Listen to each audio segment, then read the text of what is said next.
Hello guys, technology गुरु में आप सबका स्वागत है। कंप्यूटर की दुनिया में आप सबका स्वागत है। इस वीडियो में हम बात करने वाले हैं कंप्यूटर फंडामेंटल के बारे में। तो गाइस, ये वीडियो थोड़ा लंबा होगा, पर जब ये वीडियो आप पूरा देखोगे तो आपको पता चलेगा कि कंप्यूटर फंडामेंटल के बारे में और उसके बारे में जो जानकारी मिलेगी वो आपको बहुत ही काम में आने वाली है। तो सो गाइस, ये वीडियो को लास्ट तक जरूर देखना और एंड तक जरूर देखना। और अगर आपने इस चैनल को सब्सक्राइब नहीं किया है तो भी सब्सक्राइब करिए, लाइक करिए और शेयर करिए। तो अब हम आगे बात करने जा रहे हैं कंप्यूटर के बारे में। जो जो स्टार्ट तो सबसे पहले बात करते हैं कंप्यूटर फंडामेंटल में। क्वेश्चन नंबर 1, कंप्यूटर क्या है? तो जानकारी संचारित करने, ढूंढने व व्यवस्थित करने, परिकलन करने व अन्य मशीनों पर नियंत्रण रख पाने वाली एक इलेक्ट्रॉनिक मशीन है।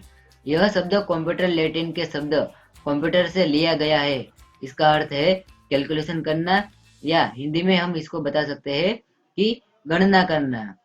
तो इसको हम ये ऐसे भी बोल सकते हैं कि कंप्यूटर एक इलेक्ट्रॉनिक मशीन है। क्वेश्चन नंबर 2, डेटा क्या है? डेटा की बात करें तो कंप्यूटर डेटा एक कंप्यूटर द्वारा संसाधित या संग्रहित जानकारी है। यह जानकारी पाठ, दस्तावेज, चित्र, ऑडियो क्लिप, सॉफ्टवेयर प्रोग्राम या अन्य प्रकार के डाटा के रूप में भी हो सकती है। तो डेटा दस्तावेज, चित्र, ऑडियो क्लिप, सॉफ्टवेयर प्रोग्राम या अन्य प्रकार के डाटा के रूप में भी ये डाटा हो सकता है। तो इसे हम क्या कहेंगे? डाटा। फिर क्वेश्चन नंबर 3 में आता है इंफॉर्मेशन क्या है? अर्थपूर्ण डेटा को सूचन या इंफॉर्मेशन कहते हैं। जो अर्थपूर्ण डाटा होता है उसे सूचन या इंफॉर्मेशन कहा जा सकता है। फिर हम आगे बात करते हैं कि कंप्यूटर का फुल फॉर्म क्या होता है। तो यहाँ पे लिखा हुआ है कंप्यूटर का फुल फॉर्म क्या है। अगर हमें कंप्यूटर के फुल फॉर्म के कोई पूछे तो कंप्यूटर के फुल फॉर्म के बारे में पता नहीं होगा तो हम किसी को कुछ बता नहीं सकते हैं। तो इसलिए हमें जानना जरूरी है। तकनीकी रूप से कंप्यूटर का कोई फुल फॉर्म नहीं होता है। याद रखिए दोस्तों, तकनीकी रूप से कंप्यूटर का कोई भी फुल फॉर्म नहीं होता है, लेकिन फिर भी कंप्यूटर का एक काल्पनिक फुल फॉर्म है। जो भी कंप्यूटर का फुल फॉर्म है वो एक कंप्यूटर का काल्पनिक फुल फॉर्म दिया गया है हमें। तो इसमें यहाँ पे आप देख सकते हो कि COMPUTER कंप्यूटर, सी का मतलब कॉमनली, सामान्य रूप से, ओ का मतलब ऑपरेटेड, काम में आने वाली, एम का मतलब मशीन, पी का मतलब पर्टिकुलरली, जो विशेष रूप से, यू का मतलब यूज फॉर, काम में आती है, टी का मतलब ट्रेड, व्यापार में, ई का मतलब एजुकेशन, शिक्षा में, आर का मतलब रिसर्च, अनुसंधान कार्यों में। तो सामान्य रूप से काम में आने वाली मशीन जो विशेष रूप से काम में आती है व्यापार में, शिक्षा में, अनुसंधान कार्यों में। तो इसका ये काल्पनिक फुल फॉर्म है। अब हम बात करते हैं जनरेशन ऑफ कंप्यूटर, कंप्यूटर का इतिहास। तो इस बात की सही तरह से प्रमाण नहीं किया जा सकता कि कब से कंप्यूटर डेवलपमेंट शुरू किया, लेकिन ऑफिशियली कंप्यूटर के डेवलपमेंट को जनरेशन के मुताबिक क्लासिफिक कर दिया है। यह मुख्य तौर से 5 हिस्सों में बढ़ते हैं। हम इस बात को प्रमाण नहीं कर सकते कि कंप्यूटर कब से डेवलपमेंट शुरू किया गया है। हम जनरेशन के मुताबिक इसको क्लासिफाई कर देंगे, कर सकते हैं कि ये 5 हिस्सों में बढ़ते हैं। सबसे पहले बात करते हैं कंप्यूटर की पहली पीढ़ी, जो 1914 से लेकर 1950 तक चली है। इसमें वैक्यूम ट्यूब का इस्तेमाल किया गया था। सबसे पहले जनरेशन के कंप्यूटर वैक्यूम ट्यूब को सर्किट और मैग्नेटिक ड्रम को मेमोरी के लिए इस्तेमाल करते थे। क्या सबसे पहले जनरेशन के कंप्यूटर को वैक्यूम ट्यूब के जो सर्किट और मैग्नेटिक ड्रम के मेमोरी के लिए इस्तेमाल करते थे। ये साइज में काफी बड़े हुआ करते थे। इनको चलाने में काफी शक्ति का इस्तेमाल होता था। ये साइज में भी काफी बड़ा हुआ करते थे। इसको चलाने में भी काफी शक्ति का इस्तेमाल होता था। ज्यादा बड़ा होने के कारण इसमें हीट की भी बहुत समस्या थी और ये कई बार मालफंक्शन भी होता था। ज्यादा बड़ा होने का कारण इसमें हीट की भी समस्या थी और ये मालफिक्सन भी होता था। इनमें मशीन लैंग्वेज का इस्तेमाल होता था। उदाहरण के तौर पे UNIVAC एंड ENIAC कंप्यूटर्स, इसमें मशीन लैंग्वेज का इस्तेमाल होता था। और उदाहरण के तौर में UNIVAC एंड ENIAC कंप्यूटर को आप गूगल में जाके सर्च कर सकते हैं, तो ये कंप्यूटर आपके आपके सामने आ जाएंगे। अब बात करते हैं कंप्यूटर की दूसरी पीढ़ी, जो 1956 से लेकर 1963 से तक चली है। इसमें ट्रांजिस्टर का इस्तेमाल किया गया था। सेकंड जनरेशन के कंप्यूटर में ट्रांजिस्टर ने वैक्यूम ट्यूब की जगह ले ली थी। ट्रांजिस्टर बहुत ही कम जगह लेते थे, छोटे थे, फास्ट थे, सस्ते थे और ज्यादा एनर्जी एफिशिएंट करते थे। ट्रांजिस्टर बहुत ही कम जगह लेते थे, वो छोटे भी थे, फास्ट भी थे, सस्ते भी थे और ज्यादा एनर्जी एफिशिएंट करते थे।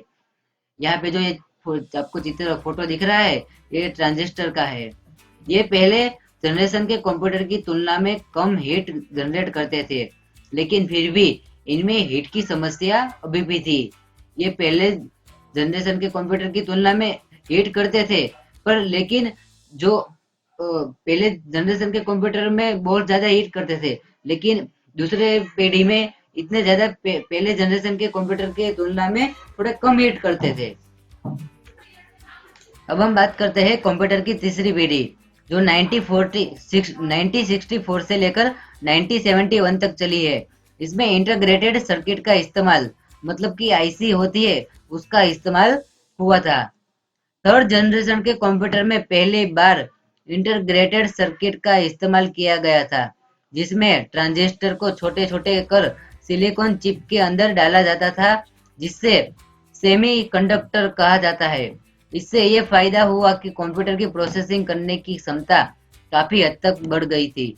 जो तीसरी पीढ़ी थी, उसमें आईसी का इस्तेमाल होने के कारण कंप्यूटर की प्रोसेसिंग करने की क्षमता काफी हद तक बढ़ गई थी और इससे जो हम इनपुट करते हैं तो कंप्यूटर फटा हमें आसानी से आउटपुट दे सकता है। पहली बार जनरेशन के कंप्यूटर को ज्यादा यूज फ्रेंडली बनाने के लिए मॉनिटर, कीबोर्ड और ऑपरेटिंग सिस्टम का इस्तेमाल किया गया। पहली बार जनरेशन के कंप्यूटर को ज्यादा यूज फ्रेंडली बनाने के लिए इसमें मॉनिटर, कीबोर्ड और ऑपरेटिंग सिस्टम का इस्तेमाल किया गया।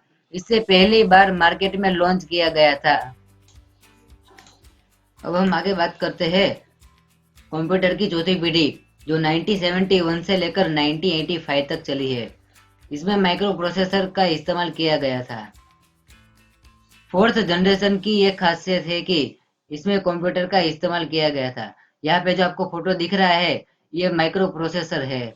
इसमें ये फोटो कंप्यूटर या लैपटॉप में जो इसका इस्तेमाल होता, माइक्रो प्रोसेसर का इस्तेमाल होता है। फोर्थ जनरेशन की एक खासियत है कि इसमें माइक्रो प्रोसेसर का इस्तेमाल किया गया, जिससे हजारों इंटीग्रेटेड सर्किट आईसी को एक ही सिलिकॉन चिप में एम्बेडेड किया गया। इससे मशीन के आकार को कम करने में बहुत आसानी हुई थी।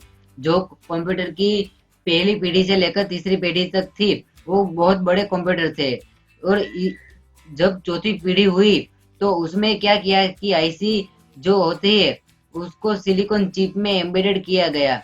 उससे मशीन का आकार भी जो होता है, जो कंप्यूटर का आकार होता है, वो छोटा हो गया था और इससे हमें जो लोगों को काम करने में भी आसानी हो रही थी। माइक्रो प्रोसेसर के इस्तेमाल से कंप्यूटर की एफिशिएंसी और बढ़ गई थी। ये बहुत ही कम समय में बड़े कैलकुलेशन कर पा रहे थे।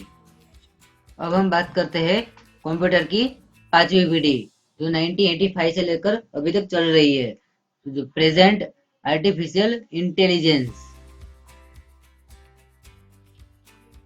फिफ्थ जनरेशन आज के दौर का एक ऐसा जनरेशन है जहाँ की आर्टिफिशियल इंटेलिजेंस ने अपना दबदबा कायम कर लिया है। अब नई नई टेक्नोलॉजी जैसे कि speech recognition, parallels progressing, quantum calculation जैसे कई एडवांस तकनीकी इस्तेमाल में आने लगे हैं। यह एक ऐसा जनरेशन है जहाँ की कंप्यूटर की आर्टिफिशियल इंटेलिजेंस होने के कारण स्वयं डिसीजन लेने की क्षमता आ चुकी है।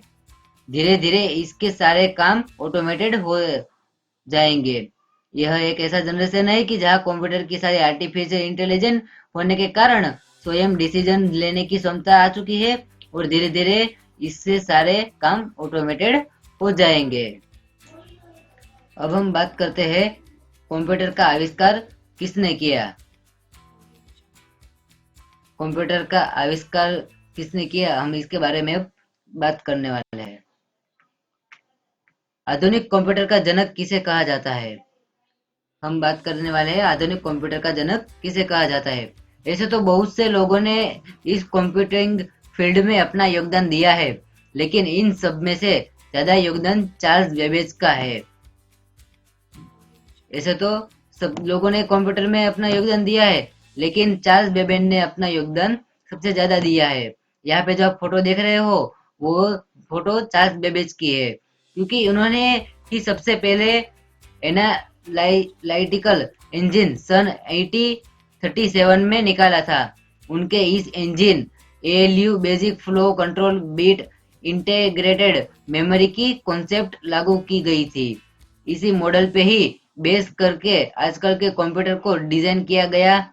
इसी कारण उनका योगदान सबसे ज्यादा रहा है, तभी उनको कंप्यूटर के जनक के नाम से भी जाना जाता है, या उनको कंप्यूटर के पिता के नाम से भी जाना जाता है। अब हम बात करने वाले हैं कंप्यूटर का सिद्धांत क्या है या कंप्यूटर कैसे कार्य करता है। तो इसमें हम देखते हैं, तो यहाँ पे input device, processing device, output और स्टोरेज डिवाइस है। तो इनपुट मतलब कि हम कंप्यूटर में जैसे कि मान लो कि हम एमएस वर्ड, माइक्रोसॉफ्ट वर्ड में कुछ लिख रहे हैं, तो वो इनपुट कर रहे हैं हम। फिर वो कंप्यूटर जो लिख रहे हैं उसका प्रोसेसिंग करेंगी, फिर उसका हमें वो आउटपुट देंगी। और स्टोरेज, स्टोरेज मतलब कि हम जो माइक्रोसॉफ्ट वर्ड में जो भी कुछ लेटर लिख रहे हैं, तो वो हमें कंप्यूटर की फाइल में हम सेव करते हैं, तो वो हमारा स्टोर हो गया। एग्जाम्पल के तौर पे बात करें तो जैसे कि हम स्कूल में पढ़ने जाते थे, तो हमें सर हमें क्वेश्चन पूछते थे, तो वो हमारा इनपुट होता था। और जो क्वेश्चन हम सर हमें पूछते थे, तो वो हमारे दिमाग में जो वो क्वेश्चन होता था उसके बारे में जो उसका आंसर होता है वो दिमाग में घूमने लगता था। तो वो एक तरह की प्रोसेसिंग होती थी। और हम जो हमारे दिमाग में जो उसका क्वेश्चन का आंसर होता है वो घूमने लगता था। फिर वो उसका जो आंसर का हम जो क्वेश्चन होता है उसका जो हम जो सर को आंसर देते हैं, तो वो एक तरह का आउटपुट हो जाता है। और स्टोरेज की बात करें तो जो आंसर था वो हमारे दिमाग में ही स्टोर हो गया था, तो उसको हम स्टोरेज कहते हैं। वैसे ही कंप्यूटर अपने हिसाब से एक कार्य करता है कि हम जो कंप्यूटर को बताएंगे वो इनपुट होगा, फिर वो उस पे वो प्रोसेसिंग करेगा और हमें उसका आउटपुट देगा, उसका आंसर देगा। और वो आंसर का वो आंसर देगा, तो वो आंसर कंप्यूटर में जो फाइल होती है उसमें हम उसको स्टोर भी कर सकते हैं। और कभी भी भविष्य में उसको हमें फिर से पढ़ना होगा, तो वो हम वो फाइल को हम दोबारा देख सकते हैं। तो ऐसे इनपुट, प्रोसेसिंग, आउटपुट और स्टोरेज। अब हम बात करते हैं इनपुट डाटा। इनपुट वो स्टेप है जिसमें कि रो इंफॉर्मेशन को इनपुट डिवाइस इस्तेमाल करके कंप्यूटर में डाला जाता है। मतलब कि इनपुट वो स्टेप है जिसमें रो मतलब कि कच्ची इंफॉर्मेशन होती है, वो इनपुट डिवाइस इस्तेमाल करके कंप्यूटर में डाला जाता है। और ये लेटर, पिक्चर या वीडियो भी हो सकता है। जो लेटर, पिक्चर या वीडियो होता है वो भी हो सकता है। फिर हम बात करते हैं प्रोसेस प्रोसेस प्रोसेस के दौरान इनपुट हुए डाटा को इंस्ट्रक्शन के अनुसार प्रोसेसिंग की जाती है। ये पूरी तरह से इंटरनल प्रोसेस है। उसके बाद आता है आउटपुट। आउटपुट के दौरान जो डाटा पहले से प्रोसेस हो चुकी है उसको रिजल्ट के तौर में शो किया जाता है। आउटपुट के दौरान जो डाटा सबसे पहले पहले से ही प्रोसेस हो चुकी है उसको हम रिजल्ट के तौर में शो किया जाता है। और यदि हम चाहे तो वो रिजल्ट को सेव करके मेमोरी में रख भी सकते हैं और फ्यूचर में इसका इस्तेमाल कर भी सकते हैं। जैसे कि हमने बात की थी कि माइक्रोसॉफ्ट वर्ड में कुछ भी हम लेटर लिखते हैं तो उसको हम कंप्यूटर की फाइल में सेव कर सकते हैं और उसको फ्यूचर में इस्तेमाल भी कर सकते हैं। अब हम आगे बात करते हैं कंप्यूटर्स के पार्ट्स के बारे में। जैसे कि हमारे शरीर के भी पार्ट्स होते हैं अलग अलग, वैसे ही कंप्यूटर के भी पार्ट्स होते हैं। तो इसमें सबसे पहले आता है इनपुट डिवाइस, बाद में आता है प्रोसेसिंग डिवाइस, फिर स्टोरेज डिवाइस, आउटपुट डिवाइस और यूजर्स। अब हम बात करते हैं कंप्यूटर्स के पार्ट्स के बारे में।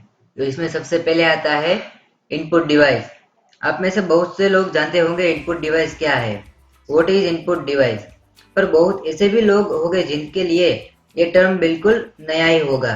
यहाँ मैं बात कर रहा हूँ कंप्यूटर के कुछ एक्सटर्नल पार्ट के बारे में। ये कंप्यूटर के कुछ ऐसे हिस्से हैं जिनके मदद से हम डाटा को देने और निकालने में मदद करते हैं। हर कोई आजकल लैपटॉप और डेस्कटॉप का इस्तेमाल कर रहा है। इस डिजिटल दुनिया में कंप्यूटर के बिना तो कुछ भी काम करना असंभव हो गया है। आप तो जानते ही होंगे लैपटॉप और डेस्कटॉप में बहुत सारे डिवाइस का उपयोग किया जाता है जिससे आप बड़ी आसानी से कंप्यूटर को ऑपरेट और कंट्रोल कर सकते हैं। उनमें से ही एक डिवाइस है इनपुट डिवाइस, जिसने हमारा काम को बहुत ही आसान कर दिया है। अब हम बात करते हैं इनपुट डिवाइस क्या है। इनपुट डिवाइस एक इलेक्ट्रॉनिक डिवाइस है। यह कंप्यूटर का एक पार्ट है। हम जिस किसी भी डिवाइस के द्वारा कंप्यूटर या पर्सनल कंप्यूटर में कुछ भी इनपुट करते हैं उसे इनपुट डिवाइस कहा जाता है। इसके कुछ उदाहरण है keyboard, mouse, scanner, microphone, light pen आदि। इन सभी इनपुट डिवाइस से हम कंप्यूटर के अंदर कुछ इनपुट करते हैं। यह एक हार्डवेयर है जिसके जरिए हम कंप्यूटर के साथ इंटरेक्ट करके उसे कंट्रोल कर सकते हैं। जैसे माउस से अलग अलग आइकन को सिलेक्ट करना, ऑप्शन को सिलेक्ट करना। ऐसे ही कीबोर्ड के जरिए हम टेक्स्ट इनपुट करते हैं और एरो की से लैपटॉप को ऑपरेट करते हैं। तो कंप्यूटर्स के पार्ट्स में इनपुट डिवाइस में हम सबसे पहले बात करेंगे टाइपिंग इनपुट डिवाइस। इसमें सबसे पहले बात करते हैं हम कीबोर्ड के बारे में। यहाँ पे जो आपको फोटो में पिक्चर दिख रहा है वो कीबोर्ड का है। यह सबसे प्रमुख इनपुट डिवाइस है। इसी के मदद से हम कंप्यूटर के सारे लिखने वाले काम कर सकते हैं। सबसे ज्यादा इस्तेमाल किए जाने वाले डिवाइस में से यह एक है। इसकी मदद से हम कुछ भी लिख सकते हैं। आप जो भी पढ़ रहे हैं वो भी इसी कीबोर्ड से लिखा गया है।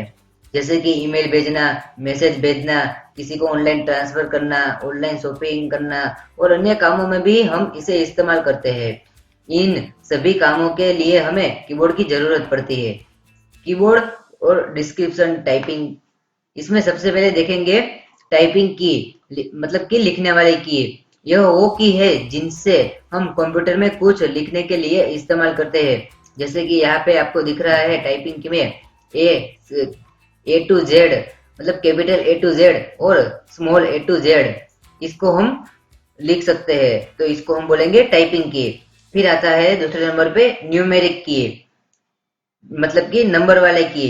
इन की से नंबर लिख सकते हैं, जैसे कि 0 1 2 3 4 5 6 7 8 9 तक जो नंबर होते हैं, जो जिससे हम लिखते हैं, वो सारी की को न्यूमेरिक की बोलते हैं। फिर तीसरे नंबर पे आता है फंक्शन की। कंप्यूटर में ये 12 की है जो कीबोर्ड के ऊपर एक ही लाइन में रहते हैं। F1, F2, F3 से लेकर F12 तक जो सारी की होती है उसे हम फंक्शन की बोलते हैं। हर एक फंक्शन की का अलग अलग काम होता है जो फंक्शन के लिए इस्तेमाल किया जाता है।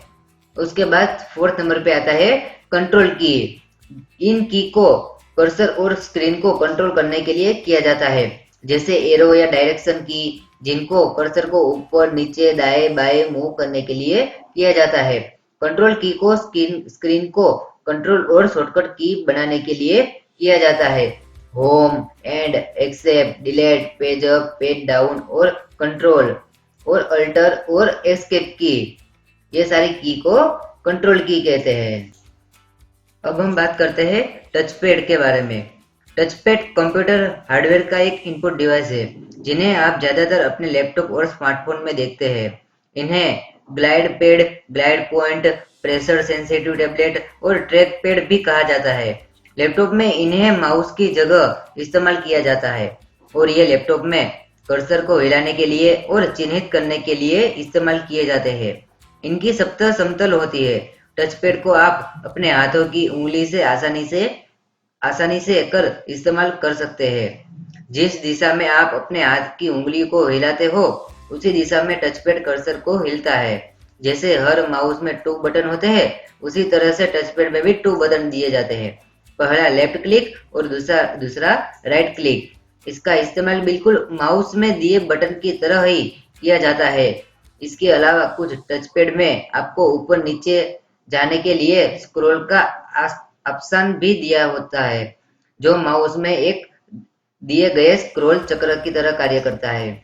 लैपटॉप में इनका इस्तेमाल इसलिए किया जाता है क्योंकि लैपटॉप एक ऐसा डिवाइस है जिसे आप एक स्थान से दूसरे स्थान पर ले जाते हैं। इसके इस्तेमाल करने से आपको माउस को हमेशा अपने साथ नहीं रखना पड़ता और टचपैड को माउस के स्थान पर इस्तेमाल कर लिया जाता है। टचपैड में कुछ सेंसर लगे होते हैं, तो जब भी आप इस पर अपनी उंगली से काम करते हो, तो ये आपकी उंगली की गति पर ही कार्य करना शुरू कर देता है। किंतु अगर आप किसी पेंसिल या कोई अन्य चीज इस्तेमाल करते हो, तो यह कार्य नहीं करता, क्योंकि इसका सेंसर सिर्फ फिंगरप्रिंट पर ही कार्य करता है और उंगली के दबाव को महसूस करके ही कार्य को प्रारंभ करता है। अब हम बात करते हैं pointing input device. Pointing input device में सबसे पहले आता है माउस। यहाँ पे जो आपको फोटो दिख रहा है, ये फोटो माउस का है। माउस की बात करें तो इसे पॉइंटिंग डिवाइस या कर्सर मूविंग डिवाइस के नाम से भी जाना जाता है। इसमें टाइप्स ऑफ बटन की बात करें तो सबसे पहले आता है लेफ्ट की। कंप्यूटर स्क्रीन में कुछ आइकन को सिलेक्ट और फाइल फोल्डर को ओपन करने के लिए किया जाता है। कंप्यूटर की स्क्रीन होती है, उसके आइकन को हम सिलेक्ट और फाइल फोल्डर को ओपन करने के लिए लेफ्ट की का इस्तेमाल करते हैं। दूसरे राइट की को प्रेस करने से कंप्यूटर स्क्रीन में सब मेनू खुलता है। जो राइट क्लिक होती है उसे प्रेस करेंगे तो कंप्यूटर में जो सारे सब मेनू होते हैं वो खुलते हैं। तीसरे नंबर पे आता है मिडल बटन। स्क्रीन को ऊपर नीचे स्क्रॉल करने के लिए किया जाता है।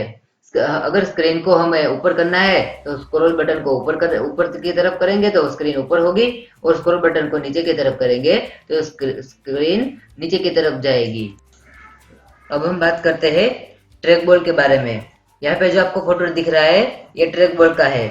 ट्रैक बॉल एक इनपुट डिवाइस है जिसका उपयोग कंप्यूटर या अन्य इलेक्ट्रॉनिक उपकरणों में गति डेटा इनपुट करने के लिए किया जाता है। यह एक माउस के रूप में एक ही उद्देश्य प्रदान करता है, लेकिन इसके ऊपर वाले भाग को एक मूवेबल बॉल के साथ डिजाइन किया जाता है, जिसे किसी भी दिशा में घुमाया जा सकता है। पूरे डिवाइस को स्थानांतरित करने के बजाय आप गति उत्पन्न करने के लिए ट्रैक बॉल यूनिट के शीर्ष पर मूवेबल बॉल को अपने हाथ से घुमा सकते हैं। आमतौर पर ट्रैक बॉल के साथ 1 या 2 बटन दिए जाते हैं, जिनकी क्षमता एक माउस पर क्लिक बटन जैसी होती है। अन्य इनपुट उपकरणों के विपरीत, जिन्हें माउस की तरह गति का आवश्यकता होती है, एक ट्रैक बॉल स्थित होता है और इसमें अधिक स्थान की आवश्यकता नहीं होती है। यह अधिकांश सतहों पर काम कर सकता है, जो अन्य इनपुट उपकरणों की तुलना में बहुत ही अच्छा है। ट्रैक बॉल के साथ काम करते समय माउस के साथ काम करने की तुलना में हाथ और कलाई की गति कम होती है। साथ ही शारीरिक तनाव कम होता है। ट्रैक बॉल का नियंत्रण अंगूठे, उंगलियों, हाथ की हथेली का उपयोग करने के लिए किया जाता है, क्योंकि ट्रैक बॉल के मामले में सटीक नियंत्रण अधिक स्पष्ट है। यह गेमिंग जैसे कुछ अनुप्रयोगों के लिए अधिक लोकप्रिय है। अब हम बात करते हैं जॉयस्टिक के बारे में। यहाँ पे जो आपको फोटो दिख रहा है, ये जॉयस्टिक का है। जॉयस्टिक एक इनपुट डिवाइस है, ट्रैक बॉल की तरह कार्य करता है। इसमें 2 बॉल होते हैं। बॉल के साथ एक छड़ी लगा दी जाती है, जिससे बॉल को आसानी से घुमाया जा सकता है।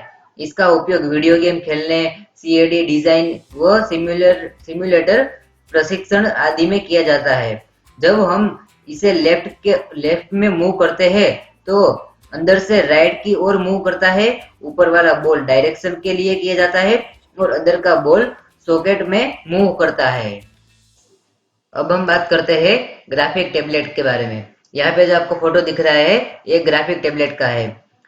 डिजिटाइजिंग या जी ग्राफिक टेबलेट एक कंप्यूटर इनपुट डिवाइस है जो एक को चित्र और ग्राफिक्स को हाथ से खींचने की अनुमति देता है। जिस तरह से एक पेंसिल और पेपर के साथ चित्र खींचता है, हस्तलिखित हस्ताक्षरों के डेटा को प्राप्त करने के लिए ये गोलियां भी उपयोग की जा सकती है।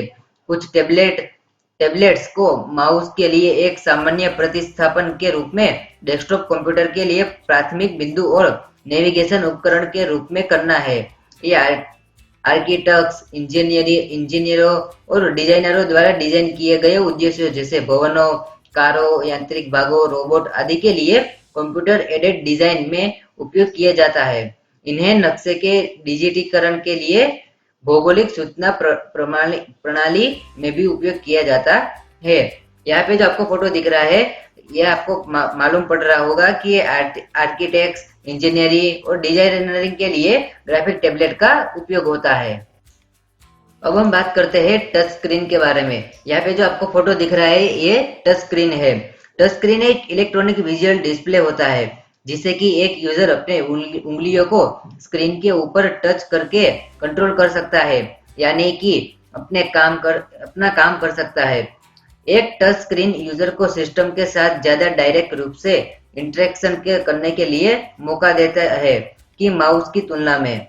टच स्क्रीन का इस्तेमाल अब इतना कॉमन हो गया है कि टैबलेट, कंप्यूटर, स्मार्टफोन और दूसरे मोबाइल डिवाइस में कि अब मैन्युफैक्चर ज्यादा से ज्यादा डिवाइस में टच स्क्रीन का इस्तेमाल कर रहे हैं। जहां हम पहले ट्रेडिशनल इनपुट डिवाइस के तौर पे कंप्यूटर सिस्टम में कीबोर्ड और माउस का इस्तेमाल करते थे, वही पिछले कुछ वर्षों से हम इन टच स्क्रीन टेक्नोलॉजी का इस्तेमाल बड़े पैमाने में कर रहे हैं कंप्यूटर या मोबाइल सिस्टम के साथ इंटरेक्ट करने के लिए। इसके साथ अभी रेगुलर लैपटॉप और डेस्कटॉप कंप्यूटर में टच स्क्रीन डिस्प्ले के साथ ट्रेडिशनल इनपुट डिवाइस का भी इस्तेमाल करने की सुविधा प्रदान कर रहे हैं, जिससे यूजर के पास ज्यादा ऑप्शन मौजूद हो गए हैं। अब हम बात करते हैं लाइट पेन के बारे में। इसका आकार पेन के जैसा होता है। यह एक प्रिंटिंग डिवाइस है और पॉइंटिंग डिवाइस है। इसकी सहायता से कंप्यूटर स्क्रीन पर लिखा जा सकता है, चित्र बनाया जा सकता है, बारकोड पढ़ा जा सकता है। इस पेन के छोटी सी ट्यूब के अंदर फोटो सेल और ऑप्टिकल सिस्टम मौजूद रहता है। जब लाइट पेन को स्क्रीन के ऊपर मूव किया जाता है और पेन बटन को प्रेस किया जाता है, तो तब फोटो सेल स्क्रीन के लोकेशन को डायरेक्ट करती है और लोकेशन को कोरोस्पोंडिंग सिग्नल सीपीयू के पास भेज देती है। कुछ इस तरह ये काम करता है। अब हम बात करते हैं स्कैनिंग इनपुट डिवाइस के बारे में। इसमें सबसे पहले आता है इमेज स्कैनर। इमेज स्कैनर, यहाँ पे जो आपको फोटो दिख रहा है ये इमेज स्कैनर का है। इमेज स्कैनर एक ऐसा डिजिटल डिवाइस होता है जिसका इस्तेमाल इमेज, पिक्चर, प्रिंटेड टेक्स्ट और ऑब्जेक्ट्स को स्कैन करने के लिए किया जाता है और फिर उसे डिजिटल इमेज में कन्वर्ट किया जाता है। इमेज स्कैनर का इस्तेमाल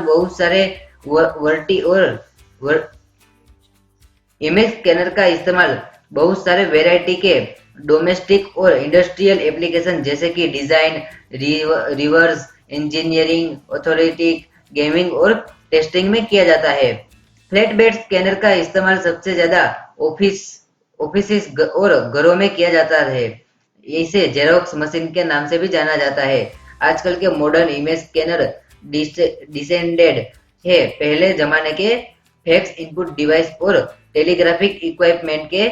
इन इमेज स्कैनर के इस्तेमाल से हम स्कैनिंग के साथ साथ फोटोकॉपीज निकालना इत्यादि भी कर सकते हैं।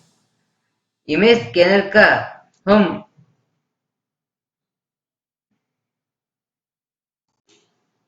अब हम बात करते हैं हैंड हेल्ड स्कैनर। यहाँ पे जो फोटो दिख रहा है ये है हैंड हेल्ड स्कैनर का।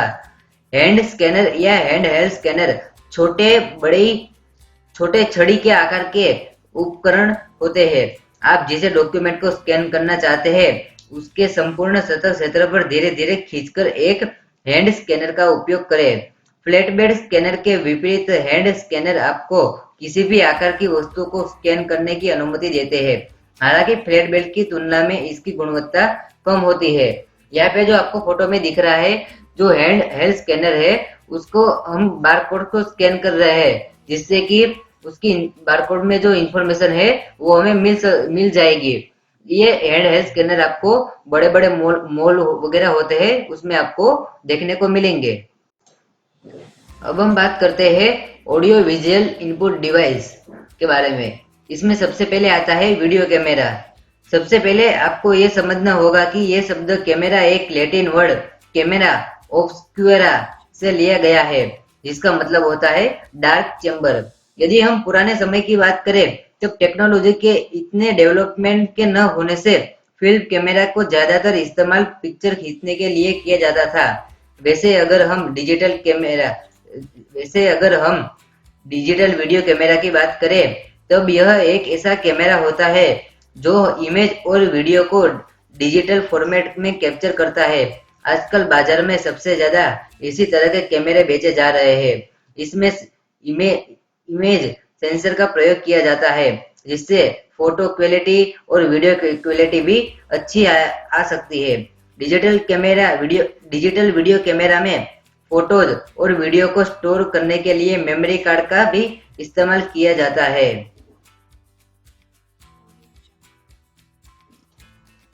अब हम बात करते हैं वेबकैम के बारे में। यहाँ पे जो आपको फोटो दिख रहा है, ये वेबकैम का है। वेबकैम एक हार्डवेयर इनपुट टूल होता है। इससे किसी व्यक्ति की इमेज या वीडियो बनाई जा सकती है। इसके सामने आने पर यह कार्य करता है। यदि आप लैपटॉप का इस्तेमाल करते हैं, तो आपके लैपटॉप में कैमरा जरूर होगा। अधिकतर लैपटॉप में वेबकैम साथ में लगे हुए रहते हैं, लेकिन जो डेस्कटॉप कंप्यूटर होता है, उसमें किसी प्रकार का कोई कैमरा नहीं होता। उसके लिए हमें अलग से कैमरा खरीदना पड़ता है और उसे डेस्कटॉप कंप्यूटर पे ऊपर लगाना होता है। इसे स्मॉल कैपिटल डिजिटल कैमरा भी कहा जाता है। यह आपको अपनी फोटो या वीडियो बनाने की सुविधा देता है। यदि आप इसका इस्तेमाल करते हैं, तो आपको इसके फायदे भी प्राप्त होंगे। इसकी मदद से आप दूर बैठे व्यक्ति से भी कॉलिंग कर सकते हैं। इसके इस्तेमाल से आप अपना वीडियो भी बना सकते हैं और इसके साथ ही उसे सेव भी कर सकते हैं। इस कैमरा का उपयोग करना भी बहुत आसान होता है। कम्युनिकेशन को आसान बनाने के लिए आपकी आवाज और वीडियो दोनों का प्रयोग किया जाता है। अब हम बात करते हैं माइक्रोफोन के बारे में। यहाँ पे जो फोटो दिख रहा है, ये माइक्रोफोन का है। यह भी एक इनपुट डिवाइस है। साउंड को डिजिटल फॉर्म में कन्वर्ट करके स्टोर करता है। जैसे आप ऑडियो रिकॉर्ड और वॉइस रिकॉर्ड को इस्तेमाल करते हैं, इनका एप्लीकेशन बहुत ज्यादा है। वीडियो रिकॉर्डिंग, मूवी बनाने में इन माइक्रोफोन का बहुत योगदान है। साउंड को रिसीव करता है, डिजिटल सिग्नल में कन्वर्ट करता है और स्पीकर के जरिए आउटपुट भी करता है। अब हम बात करते हैं कंप्यूटर्स के पार्ट्स में प्रोसेसिंग डिवाइस के बारे में। इसमें सबसे पहले आता है सीपीयू। इसमें क्वेश्चन 1, सीपीयू का फुल फॉर्म क्या है? सीपीयू का फुल फॉर्म है सेंट्रल प्रोसेसिंग यूनिट। अगर ये सेंट्रल प्रोसेसिंग यूनिट सीपीयू का फुल फॉर्म ये इंग्लिश में है। अगर क्वेश्चन नंबर 2 की बात करें, तो इसमें लिखा है कि सीपीयू को हिंदी में क्या कहते हैं? तो सीपीयू को हिंदी में केंद्रीय प्रचालन तंत्र या केंद्रीय प्रसंस्करण इकाई कहते हैं। सीपीयू को कंप्यूटर का ब्रेन कहा जाता है। जैसे कि हमारे शरीर का ब्रेन मस्तिष्क मगज है, वैसे सीपीयू को कंप्यूटर का ब्रेन कहा जाता है। सीपीयू सभी प्रकार के डेटा प्रोसेसिंग ऑपरेशन करता है। अब आगे सीपीयू के बारे में बात करें, तो यह एक छोटा सा पीस का हार्डवेयर होता है, जो कि कंप्यूटर प्रोग्राम के सभी इंस्ट्रक्शन को प्रोसेस करता है। यह कंप्यूटर सिस्टम के सभी इंपॉर्टेंट टास्क जैसे कि एरिथमेटिकल, लॉजिकल और इनपुट आउटपुट ऑपरेशन को हैंडल करता है। सीपीयू को कुछ इस प्रकार से बनाया जाता है कि जहां बिलियन की मात्रा में माइक्रोपीस ट्रांजिस्टर को एक सिंगल कंप्यूटर चिप में रखा जा सके। यही ट्रांजिस्टर की मदद से ही सभी कैलकुलेशन को किया जाता है, जिनकी जरूरत प्रोग्राम को रन करने के लिए किया जाता है, जो कि सिस्टम के मेमोरी में स्टोर होता है। अब हम आगे बात करते हैं सीपीयू के हिस्से के बारे में। यहाँ पे सीपीयू के 3 हिस्से दिख रहे हैं। सबसे पहला है एएलयू, दूसरा है कंट्रोल यूनिट और तीसरा है मेमोरी। तो सबसे पहले एएलयू मतलब एरिथमेटिक लॉजिक यूनिट। इस यूनिट में 2 सब्सक्रिप्शन होते हैं जिन्हें कहते हैं, सबसे पहला सब्सक्रिप्शन एरिथमेटिक सेक्शन और दूसरा सब्सक्रिप्शन लॉजिक सेक्शन। तो सबसे पहले एरिथमेटिक सेक्शन की बात करते हैं। इस एरिथमेटिक सेक्शन का फंक्शन है कि ये सभी एरिथमेटिक ऑपरेशन जैसे कि एडिशनल, सब्ट्रैक्शनल, मल्टीप्लिकेशन और डिवीजन को परफॉर्म करती है। सभी कॉम्प्लेक्स ऑपरेशन को ऊपर बताए गए ऑपरेशन को रिपीटेटिव यूज कर ही किया जा सकता है।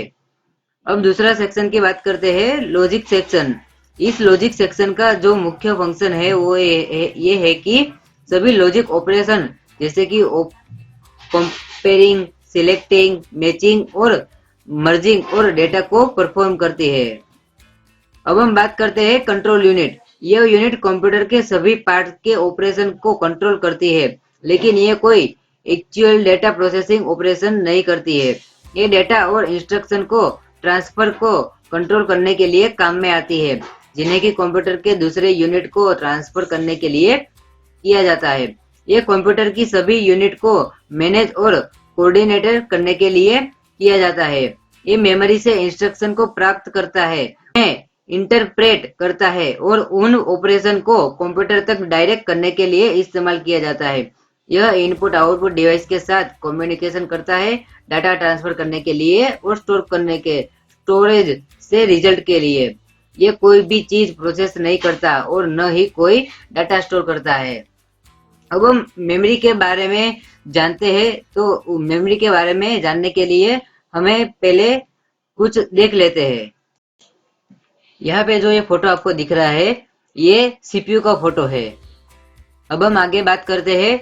ये फोटो आपके सामने जो दिख रहा है ये सीपीयू का फोटो है। यहाँ पे सबसे पहले बात करते हैं पावर सप्लाई। जो यहाँ पे दिख रहा है आपको वो पावर सप्लाई है, वहां से पावर सप्लाई होती है। फिर यहाँ पे दूसरे नंबर पे है SIMMS, जो एक पट्टा आता है वो सीपीयू में बहुत अहम हिस्सा कहलाता है। फिर आउटपुट इनपुट पोर्ट्स होते हैं वो लगे जाते हैं। फिर साउंड बोर्ड मिलता है। फिर वीडियो एडेप्टर होता है। फिर सीडी रोम ड्राइव जहाँ से हम सीडी और डीवीडी को डालते हैं। फिर फ्लॉपी डिस्क होती है। फिर फ्लॉपी डिस्क ड्राइव होती है। फिर हार्ड डिस्क ड्राइव जहाँ पे हमारा जो डेटा होता है वो स्टोर होता है। फिर सीपीयू वी फैन जो सीपीयू को कूलिंग करने के लिए काम आता है। फिर ये मदरबोर्ड और लास्ट में एडेप्टर होता है। फिर हम बात करते हैं मेमोरी के बारे में। मेमोरी में 2 हिस्से देखने को मिलते हैं। सबसे पहले है प्राइमरी मेमोरी और दूसरी है सेकेंडरी मेमोरी। जो प्राइमरी मेमोरी है उसके भी 2 हिस्से हैं, एक रैम और रोम। और सेकेंडरी मेमोरी के 4 हिस्से हैं, जिसमें hard disk, optical disk, floppy disk और मैग्नेटिक टेप। तो अब हम बात करते हैं रैम के बारे में और रोम के बारे में। तो यहाँ पे रैम और रोम के तफावत के बारे में बात करने जा रहे हैं। जो सबसे पहले बात करते हैं रैम। रैम की फुल फॉर्म है रैंडम एक्सेस मेमोरी और रोम की फुल फॉर्म है रीड ओनली मेमोरी। रैम में डाटा सिर्फ तब तक रैम में डाटा सिर्फ तब तक सवेराहट है जब तक इसमें पावर सप्लाई रहती है। जैसे ही पावर सप्लाई बंद हुई आपका डाटा डिलीट हो जाएगा। रोम ESI मेमोरी जहां हम अपना सारा डाटा सेव करते हैं, जैसे ऑडियो, वीडियो, फोटो, डॉक्यूमेंट और जो सॉफ्टवेयर या एप्स इंस्टॉल करते हैं वो भी रोम में ही सेव होते हैं। रैम की एक टेम्पररी मेमोरी है जो हमारे कंप्यूटर या मोबाइल एप्स और सॉफ्टवेयर को चलाने के लिए काम आती है। रोम की स्पीड रैम से बहुत ही कम होती है। जब हम कोई सॉफ्टवेयर या ऐप स्टार्ट करते हैं तो वो हमारी रैम पर काम करता है, लेकिन जब तक वो स्टार्ट नहीं करते तब तक वो रोम में ही सेव रहता है। रोम और रैम के प्राइस में बहुत ही ज्यादा अंतर होता है। इसका कारण है कि रैम की स्पीड ज्यादा होती है और बनाने में खर्च भी ज्यादा लगता है। अब हम बात करते हैं रैम, रैंडम एक्सेस मेमोरी के प्रकार के बारे में। रैम के 2 प्रकार है। सबसे पहला है रैम, स्टैटिक रैम और दूसरा है डी रैम, डायनामिक रैम। अब हम बात करते हैं रोम। रीड ओनली मेमोरी के प्रकार के बारे में। तो उसमें सबसे पहले आता है M ROM, mask read only memory. दूसरा है P ROM, program programmable read only memory. तीसरा है EP ROM, erasable and programmable read only memory. और चौथा है EP ROM, electrically erasable and programmable read only memory. अब हम बात करते हैं कंप्यूटर्स के पार्ट्स में स्टोरेज डिवाइस। तो स्टोरेज डिवाइस उन्हें कहा जाता है जो कि डाटा और इंफॉर्मेशन को जरूरत के हिसाब से टेम्परेरी या परमानेंटली स्टोर करते हैं। ये डाटा को डिजिटली स्टोर करते हैं। स्टोरेज डिवाइस में बात करते हैं तो इन्हें alternatively digital storage, storage media, storage medium के नाम से भी जाना जाता है। कंप्यूटर में जो स्टोरेज डिवाइस का इस्तेमाल होता है वो मुख्य तौर से दो प्रकार के होते हैं। उसमें सबसे पहला है प्राइमरी स्टोरेज डिवाइस और दूसरा है सेकेंडरी स्टोरेज डिवाइस। तो सबसे पहले प्राइमरी स्टोरेज डिवाइस की मेमोरी रैम वोलेटाइल और टेम्परेरी होती है। जैसे ही कंप्यूटर को बंद कर दिया जाता है वैसे ही जो भी डाटा रैम में स्थित होता है वो सारे भी इरेज हो जाते हैं। दूसरा है सेकेंडरी स्टोरेज डिवाइस, वो बहुत ही बड़ी मात्रा में डाटा और इंस्ट्रक्शन को परमानेंटली स्टोर करके रखते हैं, जहां प्राइमरी मेमोरी की बहुत ही छोटी कैपेसिटी होती है डाटा स्टोर करने की। सेकेंडरी स्टोरेज की एक खास फीचर ये भी है कि रिमूवेबल इंटरनल और एक्सटर्नल स्टोरेज भी हो सकती है। स्टोरेज डिवाइस में सबसे पहले आता है external hard disk drive, HDD। ये उन हार्ड ड्राइव के तरह ही है जिन्हें कि आपके डेस्कटॉप कंप्यूटर और लैपटॉप में इंस्टॉल किया गया है।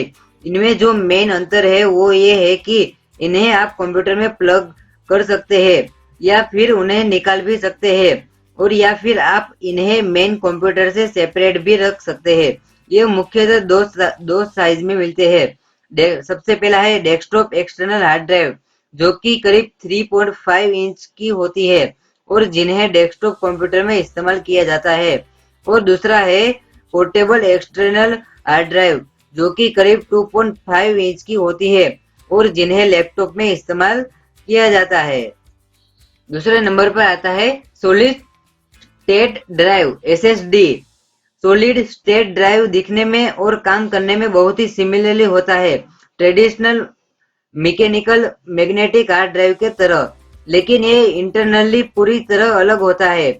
इनमें कोई भी मूविंग पार्ट और रोटेटिंग पार्ट नहीं होते हैं। ये सोलेली डिपेंडेड करते हैं सेमीकंडक्टर और इलेक्ट्रॉनिक पर डेटा स्टोर करने के लिए इसे ज्यादा रिलेबल और रोबस्ट बनाते हैं ट्रेडिशनल मैग्नेटिक हार्ड ड्राइव से। यहाँ पर मूविंग पार्ट्स के न होने से ट्रेडिशनल हार्ड ड्राइव की तुलना में कम पावर का इस्तेमाल करते हैं और बहुत ही तेज काम करते हैं। जैसे कि हम जानते हैं कि सॉलिड स्टेट ड्राइव की कीमत दिन भर दिन कम होते जा रहे हैं और इसके लो पावर यूजेज की वजह से SSD को आजकल बड़ी मात्रा में लैपटॉप और मोबाइल डिवाइस में इस्तेमाल किया जा रहा है। इसके साथ एक्सटर्नल SSD एक बहुत ही अच्छी ऑप्शन है डेटा बैकअप के लिए। इसमें इसकी कैपेसिटी है 64 GB से लेकर 256 GB तक और इसमें कनेक्शन USB 2.0 और 3.0 एंड SATA। तीसरे नंबर पर आता है USB ड्राइव और फ्लैश ड्राइव। यहाँ पे सबसे पहला फोटो है वो USB ड्राइव का है और दूसरा फोटो है वो फ्लैश ड्राइव का है। ये बहुत ही सिमिलर होती है सॉलिड स्टेट ड्राइव के जैसे, एक्सेप्ट इनके केवल साइज ही सबसे छोटा होता है और इसके साथ इनकी कैपेसिटी। इनमें कोई मूविंग पार्ट्स न होने से ये इन्हें ज्यादा रोबस्ट बनाती है। ये बहुत ही ज्यादा पोर्टेबल होती है जिसके इन्हें किसी किचन में भी फिट कर सकते हैं। ये सबसे ज्यादा आइडियल होता है उनके लिए जिन्हें की छोटे मात्रा में डेटा को बैकअप करना होता है और उसे इधर से उधर ले जा। अब फोर्थ नंबर पे आता है ऑप्टिकल ड्राइव, CD और DVD। उसमें सबसे पहले है CD ROM, compact disc read only memory. इसकी कैपेसिटी है 650 MB से लेकर 900 MB तक। उसमें सबसे पहले आता है CDR कॉम्पैक्ट डिस्क रिकॉर्डेबल। यहाँ पे जो फोटो देख रहे हो वो CDR का है। CDR में ये है कि जो भी हम इसमें कुछ भी पिक्चर मूवी या कुछ भी फोटो वगैरह कुछ भी जो और फाइल कुछ भी डालेंगे तो वो हम एक ही बार डाल सकते हैं और वो हम उसको हटा नहीं सकते दूसरी बार और हटा के दूसरी फाइल नहीं डाल सकते हैं। करते CDRW कॉम्पैक्ट डिस्क रीराइटेबल। यहाँ पे जो फोटो दिख रहा है ये CDRW का है। इसकी खासियत ये है कि जब भी हम CDRW में कोई चित्र वीडियो फोटो या कोई भी फाइल डालते हैं तो वो फाइल हमें फिर नहीं चाहिए तो उसको निकाल के दूसरी नई फाइल भी डाल सकते हैं। जबकि CDR में एक ही बार फाइल को डाला जा सकता है और CDRW में दूसरी बार उसको फाइल को डाल सकते हैं। अब हम बात करते हैं DVD डिजिटल वर्सेटाइल। उसकी कैपेसिटी है 4.5 GB से लेकर 17.08 GB तक। उसमें सबसे पहले बात करते हैं DVD-R digital versatile disc recordable. DVD यहाँ पे जो फोटो दिख रहा है ये DVD-R का है। इसमें भी CDR के जैसा ही है। हम DVD-R में भी जो भी फाइल पिक्चर फोटो या वीडियो डालेंगे तो वो हम उसको डेटा को एक ही बार डाल सकते हैं ना कि दूसरी बार जैसे कि जो डाटा डाला है उसको निकाल के दूसरी बार नया डाटा नहीं डाल सकते हैं।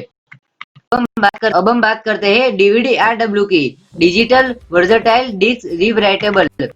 यह जो फोटो दिखा है ये DVD-RW का है।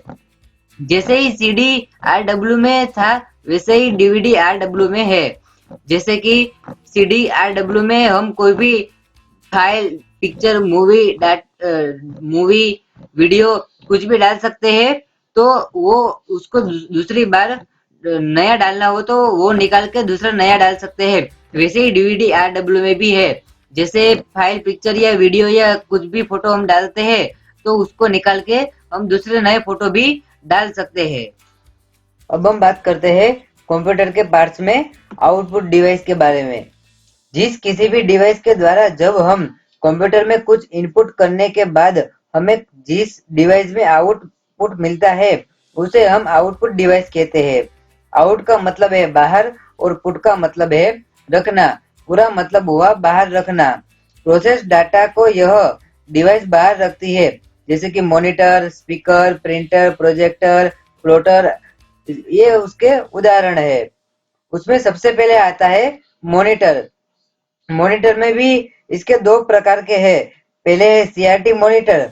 ये भारी और बड़े होते हैं और बहुत डेस्क स्पेस और इलेक्ट्रिसिटी इस्तेमाल करते हैं।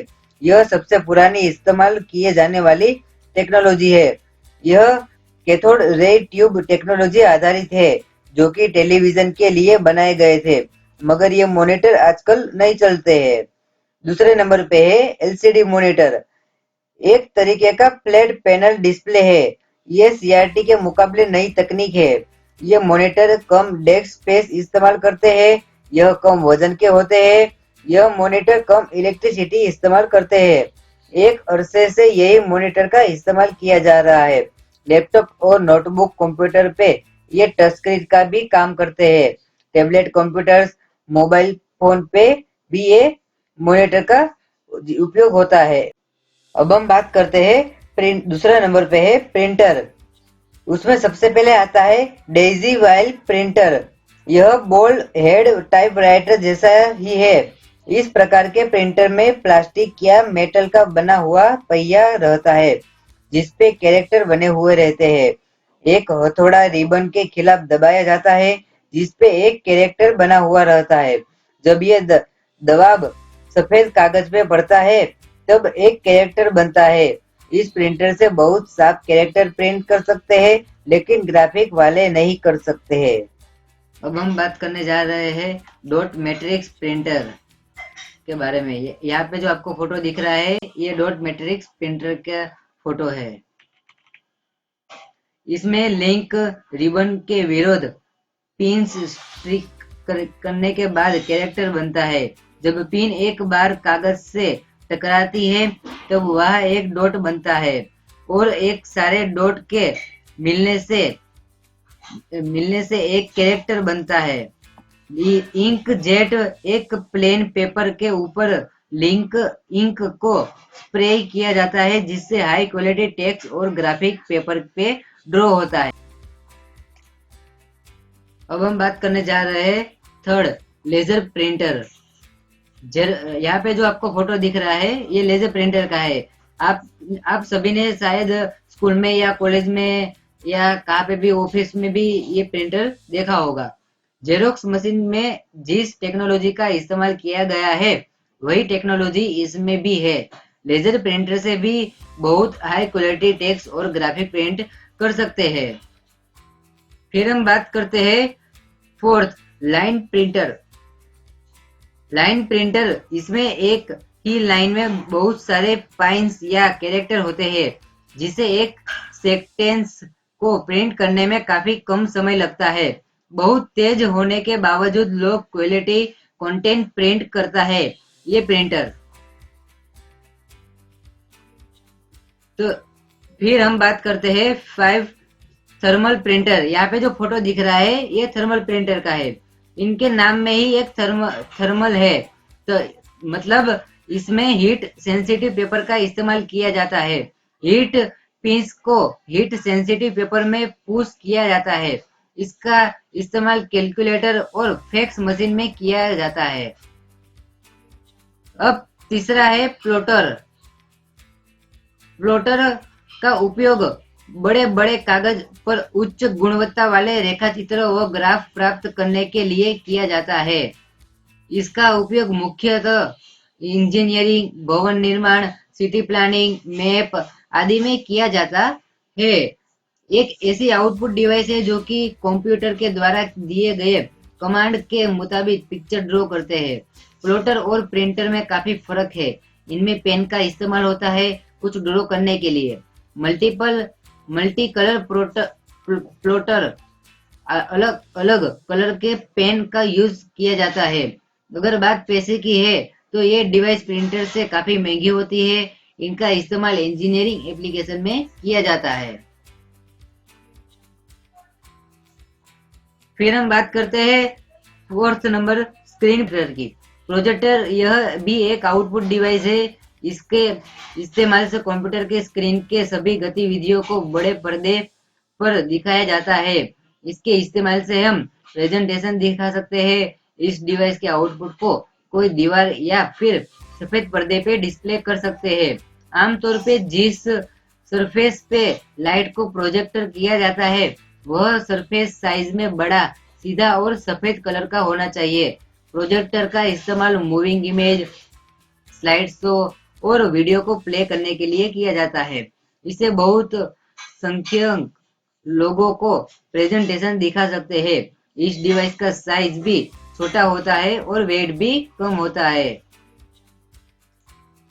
अब हम बात करते हैं 5 नंबर पे, स्पीकर। इसके इस्तेमाल से हम ध्वनि सुन सकते हैं। यह ध्वनि के रूप में आउटपुट की सॉफ्ट कॉपी प्रस्तुत करता है। कंप्यूटर्स की जुबान ही स्पीकर है। यह एक आउटपुट और हार्डवेयर डिवाइस है जो कंप्यूटर से साउंड जनरेट करता है। कंप्यूटर स्पीकर से जो साउंड प्रोड्यूस होता है उसको कंप्यूटर का एक कंपोनेंट जिसका नाम है साउंड कार्ड वही जनरेटर करता है। लैपटॉप में तो पहले से ही स्पीकर रहते हैं। कीबोर्ड के ऊपरी छोरे पे ही स्पीकर दिए जाते हैं।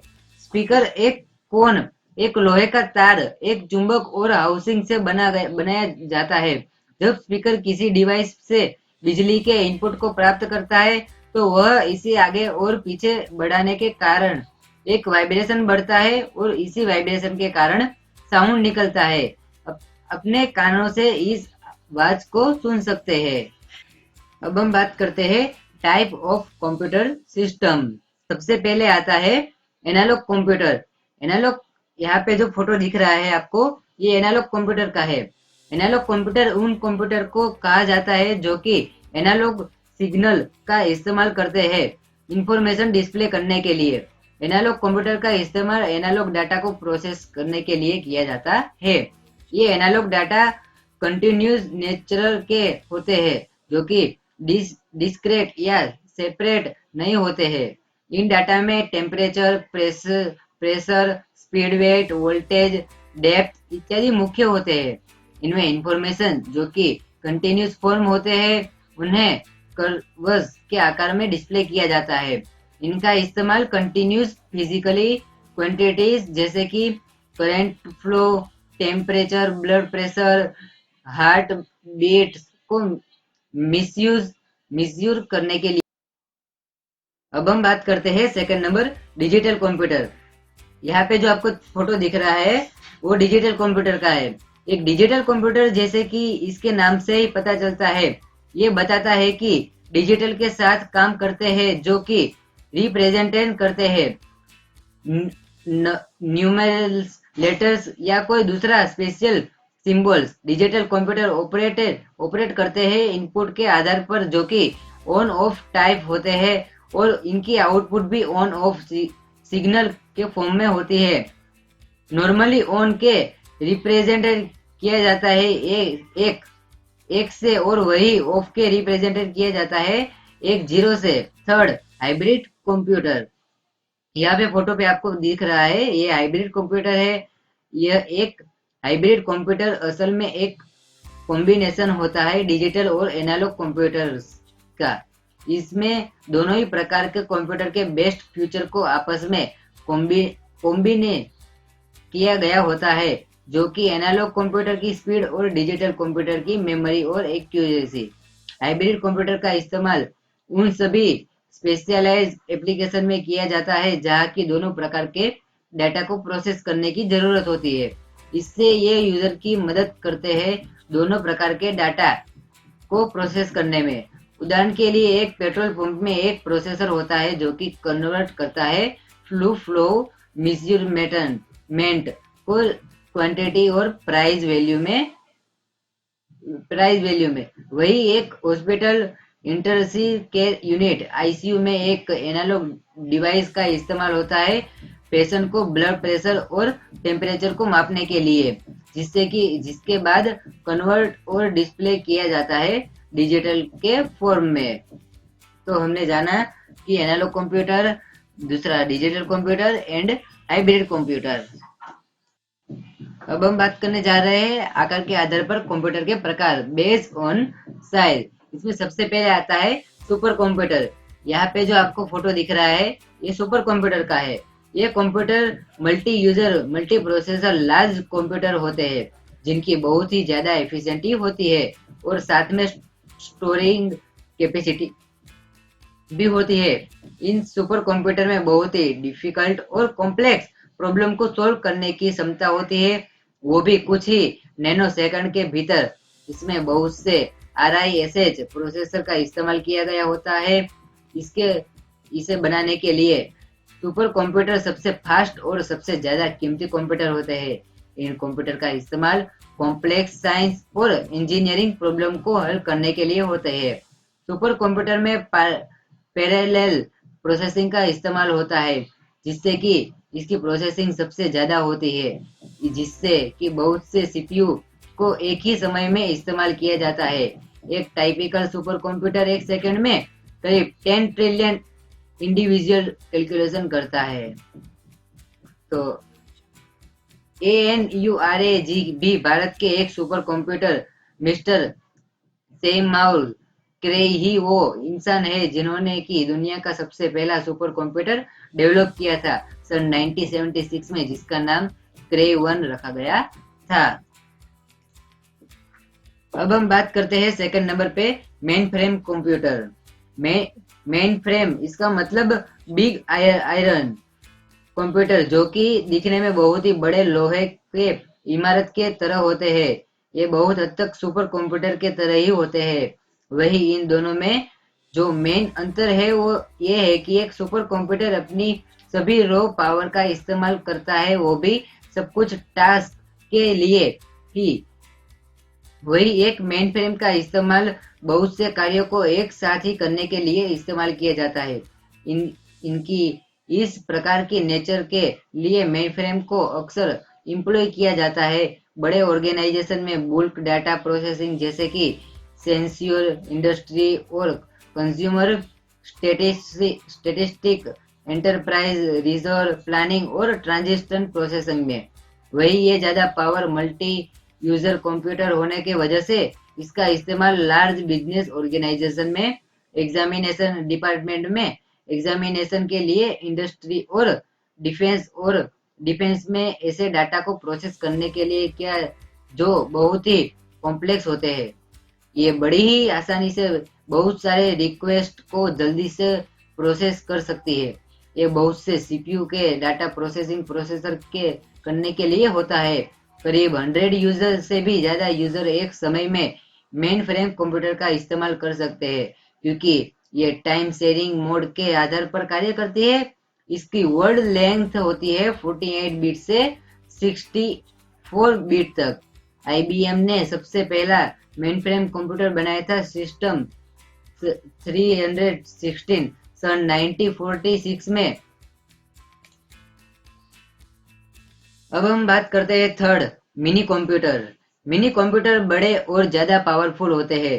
ज्यादातर माइक्रो कंप्यूटर की तुलना में वही छोटे और कम पावरफुल होते हैं। ज्यादातर मेन फ्रेम कंप्यूटर सिस्टम की तुलना में वही हाई एंड मॉड्यूल्स की माइक्रो कंप्यूटर सिस्टम, जिन्हें की सुपर माइक्रो कहा जाता है, वो ज्यादा पावरफुल होते हैं। कुछ मिड रेंज कंप्यूटर से वही हाई एंड मॉडल्स के mid range system super mini भी ज्यादा पावरफुल होते हैं। कुछ छोटे मॉडल्स के मेन फ्रेम कंप्यूटर से ये भी एक मल्टीपल यूजर कंप्यूटर होते हैं, जो कि सपोर्ट करता है एक साथ बहुत से लोगों को काम करने में। ये माइक्रो कंप्यूटर की तुलना में कीमती होते हैं। इनका इस्तेमाल यूनिवर्सिटी, बड़े बिजनेस ऑर्गेनाइजेशन में ज्यादा होता है कॉम्प्लेक्स डाटा को प्रोसेस करने के लिए। साथ में इसका इस्तेमाल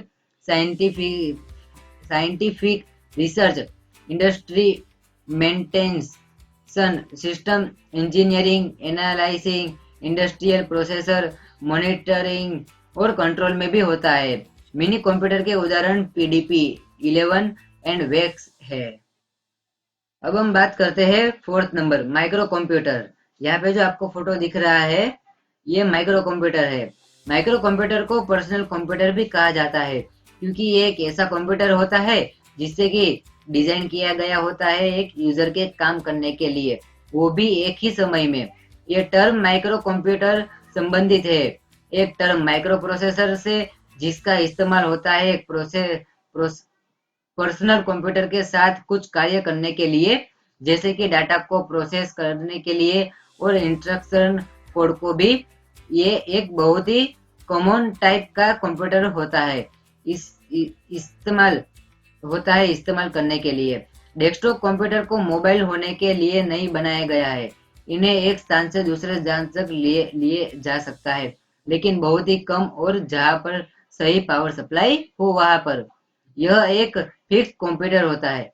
सन 1976 में पहला पर्सनल कंप्यूटर एप्पल 1 बनाया गया, जिससे एप्पल कंप्यूटर ने डिजाइन किया गया था। सन 1981 में आईबीएम ने भी अपना IBM 5150 पीसी को अनाउंस किया था। अभी जो कंप्यूटर ज्यादा इस्तेमाल हो रहे हैं वो माइक्रो कंप्यूटर ही होते हैं।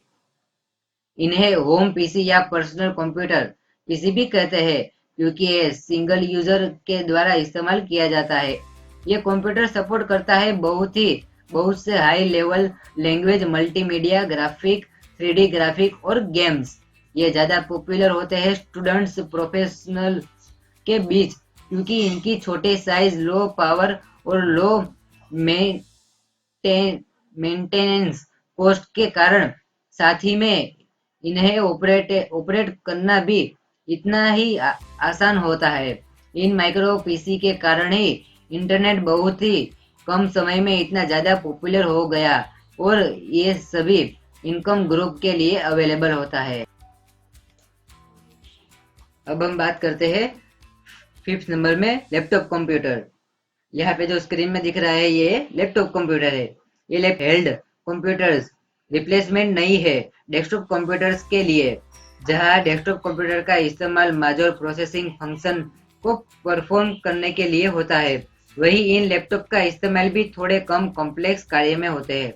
ये लैपटॉप कंप्यूटर बहुत ही छोटे, पोर्टेबल, कम पावर कंज्यूमिंग होते हैं। साथ में इन्हें सभी मॉडर्न फैसिलिटी के साथ इक्वाइप किया गया होता है, जो कि एक मॉडर्न पीसी में होते हैं।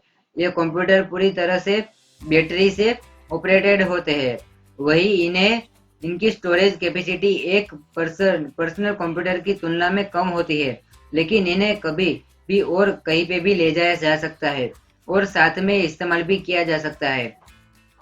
लैपटॉप कंप्यूटर को सबसे पहले सोचा था अलान काई, जो कि उस समय जेरोक्स पालो अल्टो रिसर्च सेंटर में काम किया करते थे सन 1970 में, और उन्होंने उसे नोटबुक का नाम दिया था। लेकिन सबसे पहला लैपटॉप डिजाइन किया गया था सन 1979 में विलियम मोग्रिड्स के द्वारा, जो कि ग्रिड सिस्टम क्रोप में काम करते थे। वही सन 1983 में गावी गाविलेन ने एक लैपटॉप कंप्यूटर प्रोड्यूस किया था, जो कि 64 किलोबाइट मेमोरी वाला था।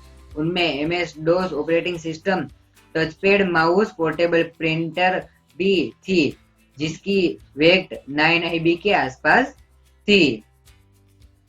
अब हम बात करते हैं 6 palm top computer, PALM computer. यहाँ पे जो आपको स्क्रीन में दिख रहा है ये पाल्म टॉप कंप्यूटर है।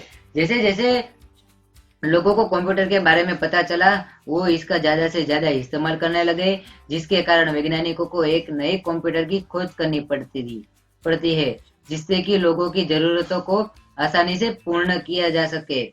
इसलिए पाल्म टॉप कंप्यूटर को बनाया गया। इसके मदद से इसे रिमोट एरिया में भी इस्तेमाल किया जा सकता है, जहाँ की कोई भी इलेक्ट्रिसिटी फैसिलिटी अवेलेबल न हो। इसका इस्तेमाल ज्यादातर higher authorities, social worker, researcher, जो कि ऐसे रिमोट रूरल एरिया में काम करते हैं, वही इसका ज्यादा यूज करते हैं। जहाँ डेस्कटॉप के लिए आपको एक टैबलेट की जरूरत होती है, वही लैपटॉप के लिए आपको लैप की, वही पान टॉप में आप उसे अपने हथेली में भी इस्तेमाल कर सकते हैं। तो बस इतनी यही तक की थी। अब हम बात करते हैं कंप्यूटर की भाषा के अब हम बात करते हैं कंप्यूटर की भाषा के बारे में। अगर हमें यही पता कंप्यूटर के बारे में सारी जानकारी ले ली, और हमें यही पता नहीं होगा कि कंप्यूटर कौन सी भाषा में बात करता है, उसको वो कौन सी भाषा समझता है, तो हमें कैसे पता चलेगा। तो हम बात करते हैं कंप्यूटर की भाषा के बारे में, जो मशीन भाषा, मशीन लैंग्वेज वह भाषा होती है जिसमें केवल 0 और 1, 2 अंकों का प्रयोग होता है। यह कंप्यूटर की आधारभूत भाषा होती है, जिसे कंप्यूटर सीधे सीधे समझ लेता है।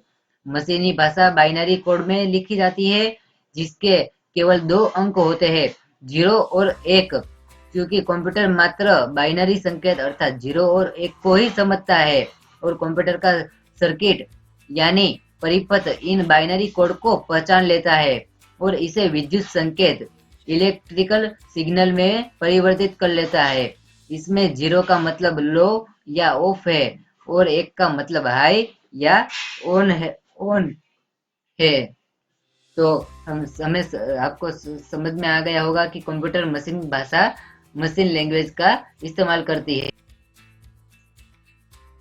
अब हम बात करते हैं यूनिट ऑफ कंप्यूटर मेमोरी। जो कंप्यूटर की मेमोरी हो, जो यूनिट लेती है, तो उसके बारे में हम जानकारी लेते हैं। तो यहाँ पे स्क्रीन पे आपको दिख रही है 1 बिट मतलब बाइनरी डिजिट है ये। फिर 8 बिट्स मतलब 1 बाइट्स। अगर 8 बिट्स होगी तो वो 1 बाइट की जगह रोकेगी। फिर 1024 बाइट्स मतलब 1 केबी मतलब 1 किलो बाइट्स। 1024 केबी मतलब 1 एमबी मतलब 1 मेगाबाइट्स। मतलब 1024 एमबी मतलब 1 जीबी मतलब 1 गीगाबाइट्स। एंड 1024 जीबी मतलब 1 टीबी, तो मतलब 1 टेराबाइट्स। तो ये सारी कंप्यूटर की मेमोरी की units of computer memory. Thank you for watching guys. अगर आपको ये वीडियो अच्छी लगी हो और पसंद आई हो तो ज्यादा से ज्यादा इसको अपने दोस्तों या ग्रुप में शेयर करिए, ताकि उसको भी कंप्यूटर के फंडामेंटल के बारे में समझ आए और वो भी जान सके कंप्यूटर के बारे में। और अगर आपको ये जो वीडियो है उसकी पीडीएफ चाहिए, जो सारे जो कंप्यूटर फंडामेंटल के बारे में जो इंफॉर्मेशन है उसकी पीडीएफ चाहिए, तो अपना व्हाट्सएप नंबर कमेंट बॉक्स में, आप अपना व्हाट्सएप नंबर कमेंट बॉक्स में मुझे शेयर कर सकते हैं और इसकी पीडीएफ आपको मिल जाएगी, ताकि आप आसानी से पढ़ सकते हो। Thank you guys.